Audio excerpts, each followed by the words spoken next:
শিক্ষাগুৰুসকল, আজি দিনটো আমি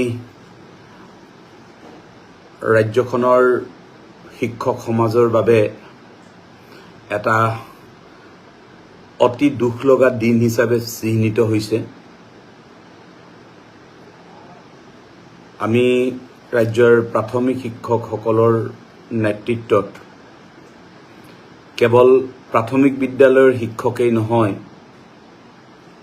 এমই স্কুল, এমভি স্কুল, হাইস্কুলত কৰ্মৰত SRDৰ দ্বাৰা নিযুক্ত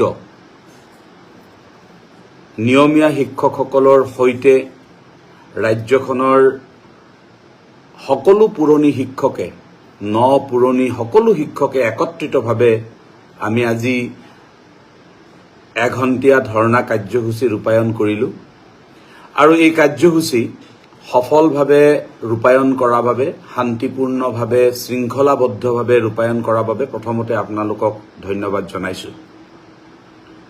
কিন্তু অত্যন্ত দুখৰ বিষয় যে আমি যিটো উদ্দেশ্যৰে এই সংগ্ৰামখন চলাইছিলোঁ, সেই উদ্দেশ্যত কুঠাৰাঘাত কৰি আজি ৰাজ্যৰ শিক্ষা বিভাগে বিপৰীতে SRDৰ দ্বাৰা নিযুক্ত ঠিকাভিত্তিক শিক্ষকসকলৰ দৰমহা সংক্ৰান্তীয় যি ব্যৱস্থাপনা, এই ব্যৱস্থাপনাক সলনি কৰা কাম ইতিমধ্যে সমাপন কৰিছে। আমি একো বুজি পোৱা নাই। শিক্ষামন্ত্ৰী ডাঙৰীয়াই ঠিকেই কৈছে আমি বুজি পোৱা নাই বুলি, কিন্তু তেওঁ যিটো উদ্দেশ্যত আমি বুজি পোৱা নাই বুলি কৈছে, সেই উদ্দেশ্যৰে নহয়। আমি বুজি পোৱা নাই বিভাগে এনেধৰণৰ কাম এটা কেনেকৈ কৰিব পাৰিলে বা কিয় কৰিলে। সংস্কাৰ কৰিবলৈ গৈ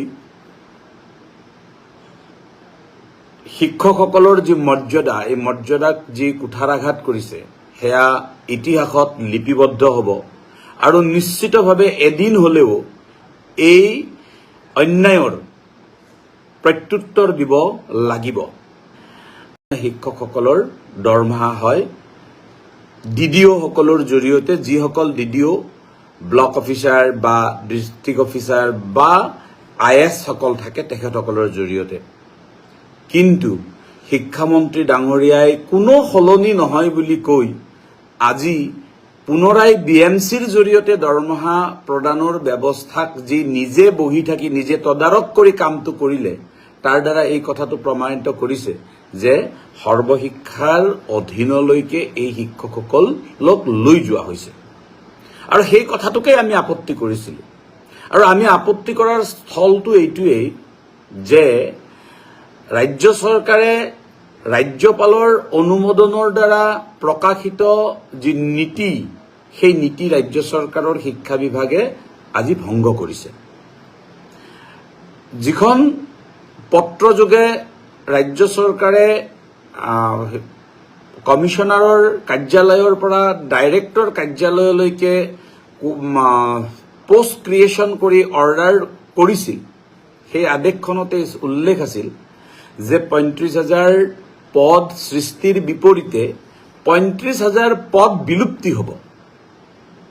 এতিয়া প্ৰশ্নটো হ'ল, যদি বিলুপ্তি কৰিবলগীয়া পদবোৰত আছিল, তেতিয়াহ'লে এই পদসমূহ বিলুপ্তি যদি হৈছে, তেনেহ'লে কেনেকৈ আকৌ তেওঁলোকক সেইখিনি পদলৈকে লৈ যোৱা হ'ল? এই গোটেই বিষয়টো এটা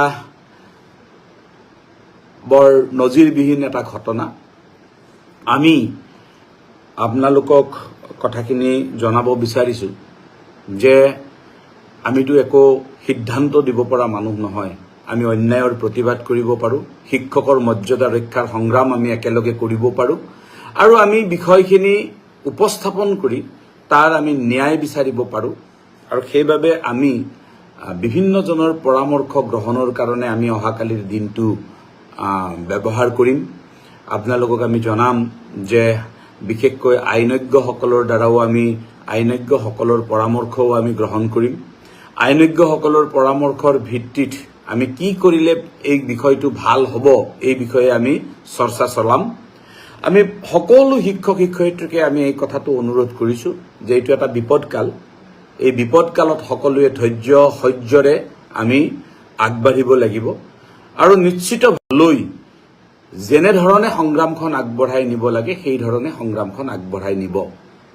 আমি আজি ইতিমধ্যে মহামহিম ৰাজ্যপাল মহোদয়লৈকে স্মাৰক পত্ৰযোগে ব্যৱস্থাপনা আমি ইয়াৰ অতি তাৎক্ষণিক হস্তক্ষেপৰ বাবে আমি অনুৰোধ কৰিছোঁ। ইতিমধ্যে আমি কেন্দ্ৰীয় শিক্ষামন্ত্ৰী মহোদয়কো আমি স্মাৰক পত্ৰ প্ৰদান কৰিছোঁ মেইল যোগে আৰু আমি আশা কৰিছোঁ যে মুখ্যমন্ত্ৰী মহোদয়লৈকে যিখন পত্ৰ আমি দিছোঁ এই প্ৰশ্নপত্ৰৰ নিশ্চিতভাৱে মুখ্যমন্ত্ৰী মহোদয়ে কিবা নহয় কিবা এটা উত্তৰ আমাক দিব। আমি যথেষ্ট বিশ্বাস কৰোঁ। হয়, ক'ৰবাত সিদ্ধান্তৰ মতবিৰোধ হ'ব পাৰে, কিন্তু আমি বিশ্বাস কৰোঁ আৰু এই কথাও বিশ্বাস কৰোঁ যে তেখেতৰ কৰ্মদক্ষতা আৰু সুচিন্তিত ব্যৱস্থাপনাই ৰাজ্যখনৰ শৈক্ষিক ব্যৱস্থাত বহু পৰিৱৰ্তন আহিছে বা বহু নতুন চিন্তাৰ সংযোগ হৈছে। গতিকে আমি বিশ্বাস ৰাখিছোঁ মাননীয় মুখ্যমন্ত্ৰী মহোদয়ে এই ক্ষেত্ৰত যিটো অন্যায়, এই অন্যায়ৰ নিশ্চিতভাৱে তেখেতে এটা ব্যৱস্থাপনা কৰিব। কাৰণ এইটো এটা যে অন্যায়, এই কথাটো ইতিমধ্যে প্ৰমাণিত হৈছে যে আমাৰ শিক্ষকসকলৰ DDOজন BMCলৈ ৰূপান্তৰ হৈছে আৰু শিক্ষামন্ত্ৰী মহোদয়ে যে এটা আওপকীয়া কথাৰে শিক্ষকসকলক বিভাজিত কৰিবলৈ চেষ্টা কৰিছে সেইটো আটাইতকৈ দুখজনক কথা হিচাপে চিহ্নিত হৈছে। এনেধৰণে কথাখিনি উপস্থাপন কৰা হৈছে শিক্ষামন্ত্ৰী ডাঙৰীয়াৰ দ্বাৰা যেন আমি দৰমহাখিনি নোপোৱাৰ কাৰণেহে যেনিবা আমি আন্দোলনৰ কাৰ্যসূচী ঘোষণা কৰিছোঁ। আমি স্পষ্ট কৰি দিব বিচাৰিছোঁ যে ৰাজ্য চৰকাৰৰ ব্যৱস্থাপনাত কেতিয়াবা কোনোবাটো মাহত 4 দিন 5 দিন 10 দিন দৰমহাৰ হেনদেৰি হ'ব পাৰে। সেই কথাটো আমি সদায়ে একচেপ্ট কৰি আহিছোঁ, কাৰণ বিগত সময়ত 6 তাৰিখ 8 তাৰিখ 10 তাৰিখলৈকে দৰমহা নহওঁতেও আমি এই কথাখিনি সহনশীলভাৱে আমি ৰৈছোঁ। কিন্তু আমি যিটো বিষয়ত লাগিছোঁ এই বিষয়টো হ'ল যে শিক্ষকৰ মৰ্যাদাৰ বিষয়, ৰাজ্য চৰকাৰৰ নিৰ্দেশনা উলংঘা কৰি কৰিব খোজা কামৰ বিৰুদ্ধাচৰণ। গতিকে আমি আশা কৰিছোঁ যে আমি এই যুদ্ধখন যুদ্ধ হিচাপেই আমি গ্ৰহণ কৰিছোঁ। নিশ্চিতভাৱে আমি সকলো শিক্ষকক অনুৰোধ কৰিছোঁ যে আপোনালোকৰ মাজৰ পৰা বহুতে বিভিন্ন ধৰণৰ বাৰ্তা, হোৱাটছআপ বাৰ্তা আমালৈকে প্ৰেৰণ কৰিছে, হতাশ হৈছে। নিশ্চিতভাৱে হতাশা প্ৰকাশ হ'বই, কিন্তু এনেকুৱা সময়ত অতি সুচিন্তিতভাৱে আমি আগবঢ়াটো উচিত হ'ব। গতিকে মই সকলোকে অনুৰোধ কৰিছোঁ যে সুচিন্তিতভাৱে আমি নিশ্চয় আগবাঢ়িম। আপোনালোকেও পৰামৰ্শ দিব, কিন্তু এই কথাটো আপোনালোকে কেতিয়াও নাভাবিব যে আমি SRDৰ ঠিকাভিত্তিক 15,000 শিক্ষকৰ সমস্যা, এনেকৈ আপোনালোকে নাভাবিব। এই সমস্যা অসমত প্ৰাথমিক শিক্ষা বিভাগত কাম কৰা পুৰণি প্ৰতিজন শিক্ষকৰ সমস্যা আৰু এই সমস্যাটো ইতিমধ্যে আমি অল ইণ্ডিয়া প্ৰাইমাৰী টিচাৰ্ছ ফেডাৰেশ্যনলৈকে অৱগত কৰিছোঁ আৰু এইটো ৰাষ্ট্ৰীয় পৰ্যায়ত অল ইণ্ডিয়া প্ৰাইমাৰী টিচাৰ্ছ ফেডাৰেশ্যনৰ জৰিয়তে কেনেধৰণে ৰাষ্ট্ৰীয় পৰ্যায়ত আলোচনা কৰিব পাৰে এই বিষয়ে আমি আমাৰ ৰাষ্ট্ৰীয় নেতৃত্বক আমি ইতিমধ্যে অৱগত কৰিছোঁ।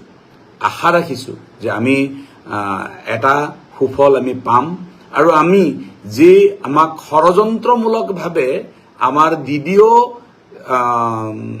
ব্লক অফিচাৰৰ সলনি BMCলৈকে ৰূপান্তৰ কৰি যিটো ষড়যন্ত্ৰ কৰা হৈছে, এই ষড়যন্ত্ৰৰ বিৰুদ্ধে আমি কৰা যুদ্ধখন নিশ্চিতভাৱে আমি সফলতা লাভ কৰিম। হয়তো দুদিন পলম হ'ব পাৰে আৰু আমি ভাগি পৰিব নালাগিব, আমি সকলো একত্ৰিতভাৱে থাকিম আৰু ইয়াৰ কাৰণে আমি যুদ্ধ কৰিম। দ্বিতীয় কথাটো আমি ক'ব খুজিছোঁ যে বহুত ব্যক্তি আছে যিসকলে ভাবে যে আমি এই যিখিনি SRDৰ শিক্ষক শিক্ষয়িত্ৰীসকলৰ যিটো সমস্যা, এই সমস্যাটোক লৈ ইটিকিং কৰা বা হাঁহা বা অন্যান্য ধৰণে কথা কোৱা আমি 2-4জন ব্যক্তিক দেখিছোঁ। আমি ছ'চিয়েল মিডিয়াতে সেই কথাখিনি দেখিবলৈ পাইছোঁ। অত্যন্ত দুখজনক কথা যে আচলতে শিক্ষকতা বৃত্তিত এনেধৰণৰ মানসিকতা কেতিয়াও গ্ৰহণযোগ্য নহয়। আমি নিশ্চিতভাৱে সকলোৱে এনেধৰণৰ কথাবোৰ আমি পৰিহাৰ কৰি চলিম আৰু প্ৰতিজন শিক্ষকৰ সমস্যা আমাৰ সমস্যা হিচাপে গ্ৰহণ কৰিব পৰা মানসিকতাৰে আমি আগবাঢ়িম। মই পুনৰবাৰ আজিৰ কাৰ্যসূচী আপোনালোকে সফল কৰাত কৰা সহযোগৰ বাবে ধন্যবাদ জনাইছো আৰু পৰৱৰ্তী সময়ত কাইলৈ আমি যেতিয়া আমি পৰামৰ্শ গ্ৰহণ কৰিম উকিলসকলৰ পৰা, তাৰ পিছত কি হয় এই কথাখিনিও আপোনালোকক অৱগত কৰিম আৰু আমাৰ 12 তাৰিখৰ পৰা যি আন্দোলনৰ কাৰ্যসূচী ঘোষিত কাৰ্যসূচী আছে সেই কাৰ্যসূচী আমি নিশ্চিতভাৱে পালন কৰিম আৰু তাৰ আগতেই কিবা যদি প্ৰয়োজন হয় সেই কথাখিনিও আমি আলোচনাৰ মাজেৰে আগবঢ়াই লৈ যাম। গতিকে আমি আজিৰ এই কাৰ্যসূচী সফল কৰা আৰু শিক্ষামন্ত্ৰী ডাঙৰীয়াই ৰাতিপুৱাই সংবাদ মাধ্যমৰ আগত যিটো নেৰেটিভ সৃষ্টি কৰিছিল যে আমি দৰমহাখিনি নোপোৱাৰ কাৰণেহে যেন আমি মানে আশ্বস্ত হ'ব পৰা নাই, তেনেধৰণৰ কথা আমাৰ দৃষ্টিভংগীত নাই। আমাৰ কথাটো হ'ল যে আমি সৰ্বশিক্ষা অভিযান মিছনৰ পৰা আমি পদত্যাগ কৰিছো। পদত্যাগ কৰাৰ পিছত আমাক আকৌ সৰ্বশিক্ষা অভিযান মিছনলৈকে কিয় লৈ যোৱা হ'ব বা সৰ্বশিক্ষা অভিযান মিছনৰ অধীনৰে আমাক কিয় দৰমহা দিয়া হ'ব, এই দৰমহা আমি গ্ৰহণ কৰাৰ পিছত আমাৰ যদি ভৱিষ্যতে কিবা বিপদৰ সন্মুখীন হওঁ তেনেহলে না আজিৰ তাৰিখৰ থকা বিষয়াসকল থাকিব নে অন্যান্য মন্ত্ৰীসকল থাকিব, তেওঁলোকে আমাৰ আজিৰ পৰা 10 বছৰ 15 বছৰ পিছত হ'ব পৰা যিকোনো অসুবিধাৰ কাৰণে তেওঁলোকে আমাক সহায় কৰিব। গতিকে আমি এই কথাখিনি কেতিয়াও আমি মানি ল'ব পৰা বিধৰ কথা নহয়, আমি কেতিয়াও মানি নলওঁ। নিশ্চিতভাৱে আমি ইয়াৰ প্ৰতিবাদ কৰিম, কিন্তু প্ৰতিবাদৰ ধৰণ আৰু কেনেধৰণৰ পৰামৰ্শ আহে সেই পৰামৰ্শৰ ভিত্তিত আমি আগবাঢ়িম। সকলোৱে ধৈৰ্য সহকাৰে এই সময়ত অতি ধৈৰ্যৰে চলিবৰ কাৰণে আমি অনুৰোধ জনাইছো। মানসিকভাৱে ভাগি পৰা বুলি বহুতে লিখিছে, মানসিকভাৱে ভাগি পৰাৰ কোনো কাৰণ নাই। আমি বিপদৰ সময়ত ধৈৰ্য ধৰি কাম কৰিব লাগিব। হয়, আমাৰ কাৰণে এটা সমস্যা হৈছে, সমস্যাটো আমি সমাধান কৰাৰ কাৰণে আমি আগবাঢ়িব লাগিব, কিন্তু সমস্যাৰ আমি সৃষ্টি কৰিব নালাগিব। আমি যাতে কোনো নতুন সমস্যাৰ আমি সৃষ্টি নকৰোঁ তাৰ কাৰণে আপোনালোকক আমি অনুৰোধ জনাইছো। আৰু এই কথাটো আমি জনাম যে অসম ৰাজ্যিক প্ৰাথমিক শিক্ষক সন্মিলনীক আপোনালোকৰে সতীৰ্থ কিছুমানে SRDৰ ভাৱে নিযুক্ত কিছু শিক্ষকে এনেধৰণৰ বক্তব্য প্ৰদান কৰিছে যে সন্মিলনীয়ে আপোনালোকক মানে উচতাই দিছে আৰু দি আমি যেনিবা আপোনালোকক এটা বিপথে পৰিচালিত কৰিছো, তেনেধৰণৰ বক্তব্যও দিছে। আমি তেখেতসকলৰো সুমতি অহাটো বিচাৰিছো, তেওঁলোকেও সুমতি আহক আৰু এই কথাখিনি বুজিবলৈ চেষ্টা কৰক যে পদত্যাগ কৰা পদ এটাত পুনৰ নিযুক্তি নিদিয়াকৈ সেই প্ৰক্ৰিয়াৰে দৰমহা দিয়াটো কিমান মানে অন্যায় কথা বা কিমান অনিয়মৰ কথা, সেই কথাখিনি বুজিবলৈ চেষ্টা কৰক। আমি নিশ্চিতভাৱে ইয়াৰ প্ৰতিকাৰৰ বাবে, ইয়াৰ পৰা পৰিত্ৰাণ পাবৰ বাবে যিখিনি ব্যৱস্থা কৰিব লাগে সেইখিনি কৰাৰ যত্ন কৰিম। পুনৰবাৰ ধন্যবাদ জনাইছো। ৰাজ্যিক সন্মিলনীৰ এতিয়া অসম ৰাজ্যিক প্ৰাথমিক শিক্ষক সন্মিলনীৰ এতিয়া আচলতে এটা শূন্যকাল। আপোনালোক সকলোৱে জানে যে যোৱা 30 জুলাই তাৰিখে আমাৰ নতুন সমিতি গঠন হৈছে আৰু অহা 9 তাৰিখে আমাৰ নতুন সমিতিৰ শপত গ্ৰহণ আছে। এতিয়া এই শূন্যকালতেই আমি এটা ডাঙৰ সংগ্ৰামৰ সন্মুখীন হ'ব লগা হৈছে। গতিকে অহা 9 তাৰিখৰ পিছত মই আজিৰ তাৰিখত প্ৰধান সম্পাদক হিচাপে লৈ থকা দায়িত্ব নতুন প্ৰধান সম্পাদকে ল'ব। গতিকে আমি এই যিটো আমাৰ শূন্যকালীন অৱস্থা এইটো 9 তাৰিখে সমাপ্ত হোৱাৰ পিছত আমি নিশ্চিতভাৱে পুনৰাই আমাৰ এই সংগ্ৰামখনৰ নতুন গতিপথ কেনেধৰণে হ'ব এই বিষয়েও আপোনালোকক অৱগত কৰিম। আৰু কাইলৈ যদি আমি উকিলৰ সৈতে অধিবক্তাৰ সৈতে কথা বতৰা পতাৰ পিছত কেনেধৰণৰ কথা হয় সেইখিনিও আমি আপোনালোকক মুকলিকে জনাম। আমি এই কথাটোকেই ভাবিছো যে আজি যে ইমান তাড়াতাড়ি কৰিছে এইটো হয়তো তেনেকুৱা হয়তো কিবা চিন্তা থাকিব পাৰে, যিটো চিন্তাই আজি শিক্ষামন্ত্ৰী ডাঙৰীয়াই নিজৰ তত্ত্বাৱধানতে গোটেই বিষয়খিনি অতি তাৎক্ষণিকভাৱে আগবঢ়াই নিছে। আমি শিক্ষামন্ত্ৰী ডাঙৰীয়াই দৰমহা দিয়াৰ যিটো মানসিকতা সেইটোক আমি ভালেই পাইছো, কিন্তু ভুল পদ্ধতিৰে দৰমহা দিবলৈ কৰা মানসিকতাটোক আমি নিশ্চিতভাৱে গ্ৰহণ কৰিব পৰা নাই।